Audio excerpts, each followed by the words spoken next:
Nyamuragirwa n'inyange abashumba tukwinikiza rwanamiza mu nkera ku isoko ni ku isonga we ubasha kureba uburyo ufite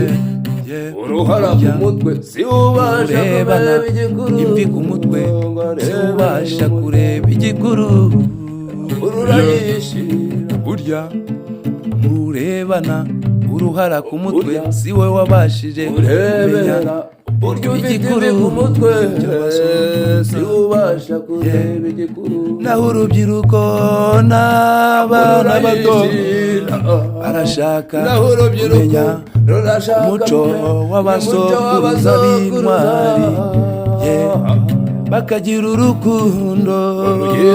rwabo bose ibyo dusangiye tukabihuriza hamwe ibyo rufite abakuru ntibabikozwa bahinduye itorero bava ku ntango y'ubumwe